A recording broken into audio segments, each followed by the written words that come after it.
Hello' everyone, আপোনালোক সকলোলৈকে পুনৰবাৰ মোৰ আন এটা ভিডিঅ'লৈ স্বাগতম জনালোঁ।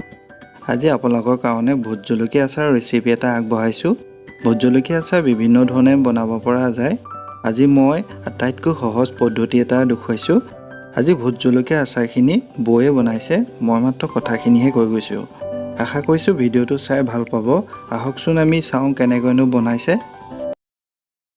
এয়া অলপ ভোট জলকীয়া ভালদৰে ধুই ৰ'দত শুকুৱাই লৈছে পানীখিনি, কাৰণ আচাৰত যদি অকণমানো পানী লাগি থাকে আচাৰখিনি বেয়া হৈ যায়।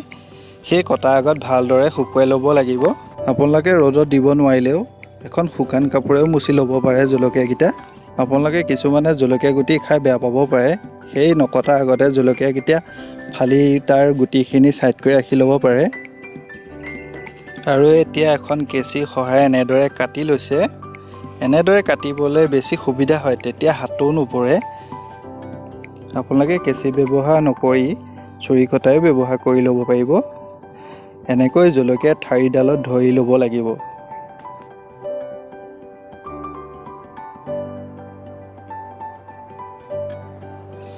কাৰণ কেঁচিয়ে কাটিলে জলকীয়াখিনি দেখিবলৈও ভাল হয়। যিমানটো জোখত কাটে আপোনালোকে সিমানটো জোখত কাটিব পাৰিব, সেইকাৰণে আমি কেঁচি ব্যৱহাৰ কৰিছোঁ।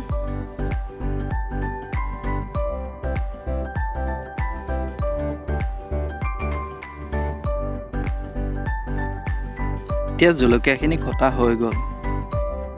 এতিয়া এখন প্লেটত এনেদৰে মেলি দিছে।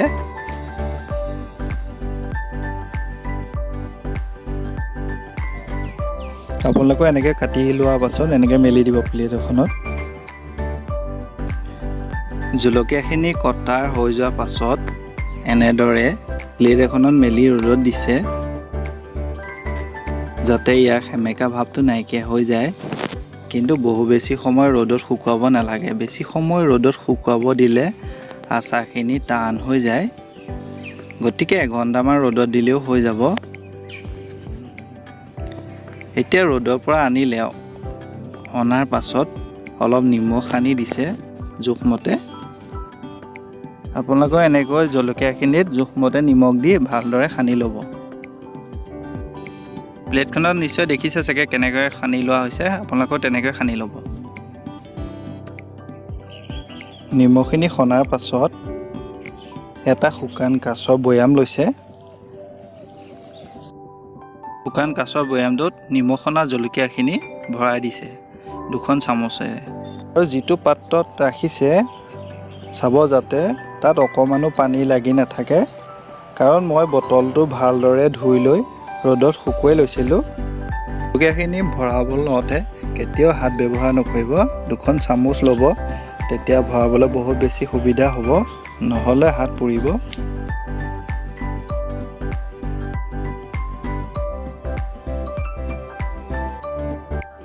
এতিয়া জলকীয়াখিনি বৈয়ামত ভৰা হৈ গ'ল।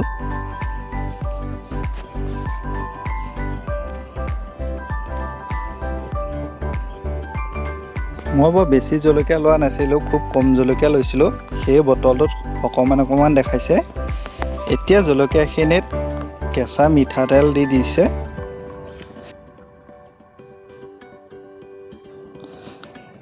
আপোনালোকৰ যিমানটো জলকীয়া ৰাখে সিমানটো পৰিমাণৰ কেঁচা মিঠাতেল দি ল'ব। ভোট জলকীয়া গোন্ধটো খুবেই ধুনীয়াই হয়, সেই কেঁচা মিঠাতেল দিলে আৰু ধুনীয়া হৈ যায়। আৰু এতিয়া লগতে 1 চামুচ ভিনেগাৰো দি দিছে। ভিনেগাৰ দিলে বেছি দিনলৈ আচাৰখিনি ভাল হৈ থাকিব। ভিনেগাৰ দিব নিবিচাৰিলে আপোনালোকে নেমুৰ ৰসো ব্যৱহাৰ কৰিব পাৰিব। জলকীয়াখিনিত কোনো ধৰণৰ মছলা দিয়া হোৱা নাই, কাৰণ ভোট জলকীয়াৰ গোন্ধটো খুবেই ধুনীয়া।